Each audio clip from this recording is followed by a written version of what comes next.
Hey, I'm about to unveil a new camera setup. We're going to go PTZ. Wait till you see these.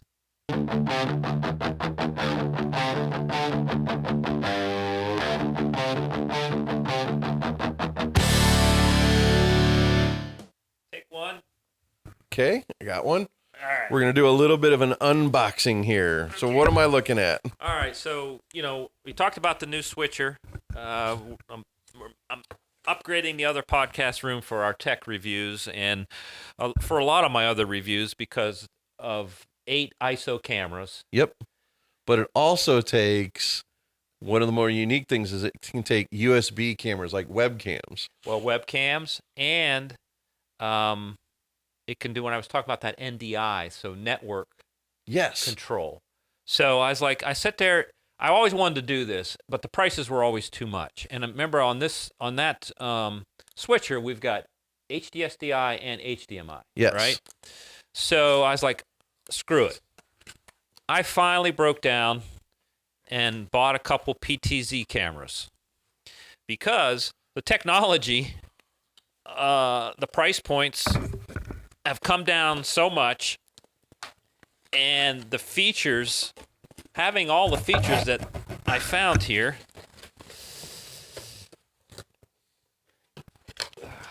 Oh, let's take a look at this. Let's see here. Ooh, this looks cool. So this will be new for us because we got to get the switcher all set up. But, I'm running all these big old cameras and everything, and I don't have enough tripods to carry the weight of my original. I was like, well, wait a minute. Oh my God. This is like they technically call it a PTZ camera? Yes. So, that switcher, the HDMI does 4K. We were talking about. Now, PTZ cameras, they're on the Chinese side, they're basically made by like maybe 2 manufacturers in reality. They're all kind of the same. But if you look on the back of this guy, I see SDI. we've got SDI, HDMI. we got full HDMI, and we have RJ45, and we have the RS232. Which for the digital kids, RS232 is technically it's a weird looking port. It looks like you're plugging in an old style mouse before they had USB. But what that is, that offers control. That's right. It's a standard video control format. Yeah, so we're going to have a separate device, but what is great about these is because of the RJ45, the NDI, meaning we can control it through network cable. Uh-huh. So I don't have to run an RS, but the fact that I have all the features all in one camera. And it's got such a nice looking lens. That's what blew me away. These are 20 times, so they'll zoom in 20x. Now, they're 4K, but technically I think it's some kind of up processing. They do come with a remote so that we can just frame it up remote. I don't have to have that extra control board, but the control board's on the list. I don't know when. Got to make some more money, just like you said, a little bit at a time. But this is what's going to blow you away. I mean, these are. There's a coupon for these. They're only $400 each. Really?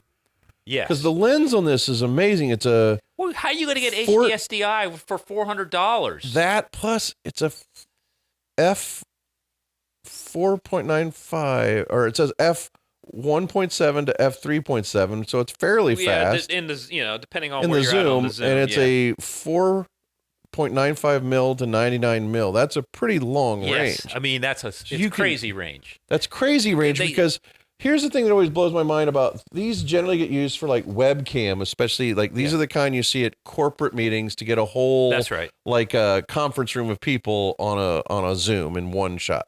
So they always tend to like these wide shots. I hate the super wide shots, and that's the problem with all webcams to me has always been that they're all super wide. And this looks like you can get a really nice zoom. Yeah, I kept struggling because over time, I couldn't get these features without spending, $1,500. Yep. And it just wasn't worth my effort.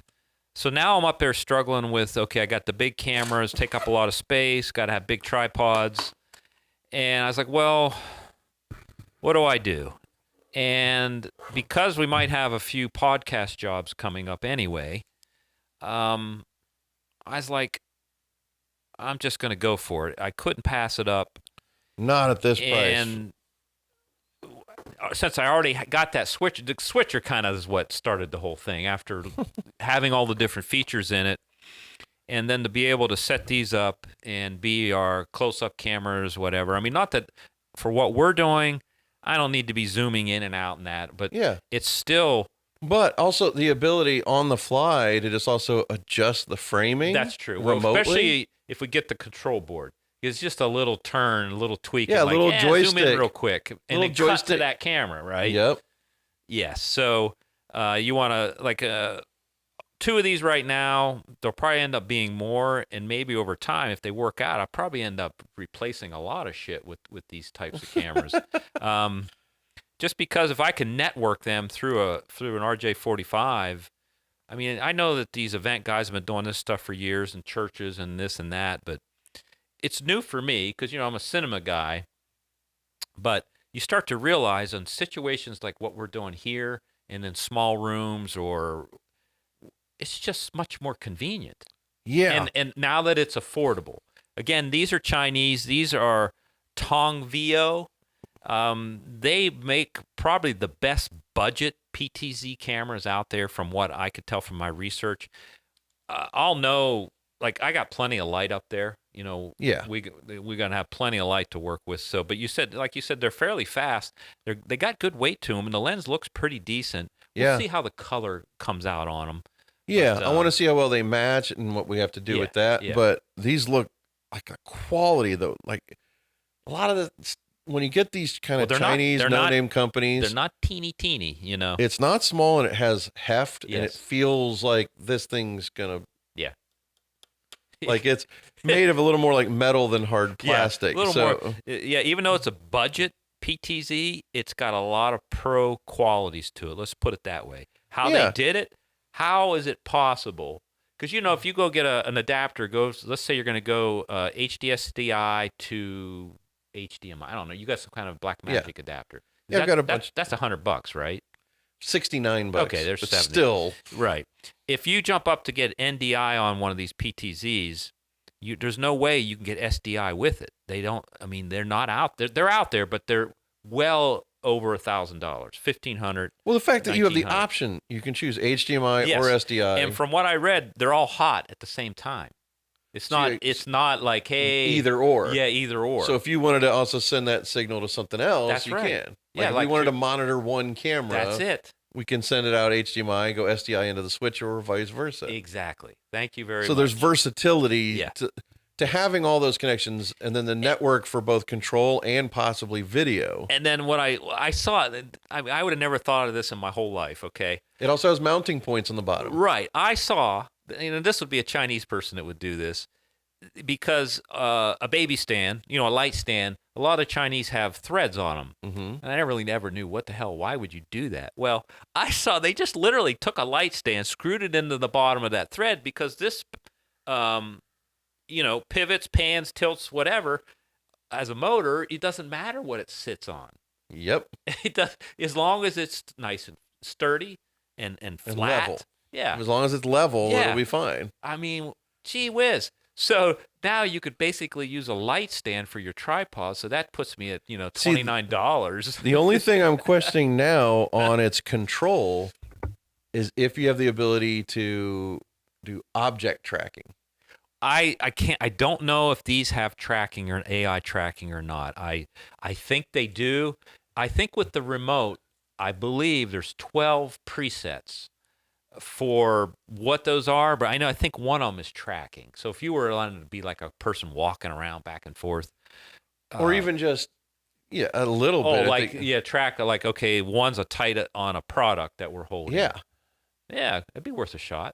If we did that, it would be amazing, because then the product is always in frame. Yeah, like if you're demonstrating with your hands. Like you handed me that camera. I would have loved it if you think it could close-up camera. That would be interesting. So I'm going to be very curious about that. But yeah, this is cool. So our podcast just keeps growing, and unfortunately, it keeps taking my wallet. But since I'm obsessed with learning all these different things, I wanted to do with our other business, Zabo's Customs. And we have all those guys in there wrapping cars and all that kind of stuff. 2 years ago, I wanted to set up a bunch of PTZs. I wanted to make a show. But when I put the price to it 2 years ago, it just wasn't feasible. Yeah. You know, to have an unmanned, dedicated role where these cameras tracked a certain area, like, you know, this. But I couldn't do it. It was it cost me thousands and thousands of dollars. So I was like, yeah, it ain't worth it. But man, with this, just think if we want to do a reality show, and these are fairly large, but I'm sure they have, you know, there are smaller ones that'll do tracking and stuff, but there's enough commercial features in here that allow, I think you literally could do a reality show with cameras like this. Even as large as these are, I think they could be hidden or less obtrusive. Yeah, definitely less. In a room. Right. Oh, because they also, in these boxes, there are wall plates. They're like little L brackets that you can mount these to a wall. Or the ceiling. Yeah, or wherever you want, and they come with the brackets in these boxes. Yep. So, yeah. These are impressive. I can't wait. What can I say? As we get into the colder months, we are going to shift back to the other room. Yeah. And yet we're going to be playing with the toys. But what I love is that we're going to do that inside baseball, and we're going to show what toys we're using to make the show. Yeah. Why not?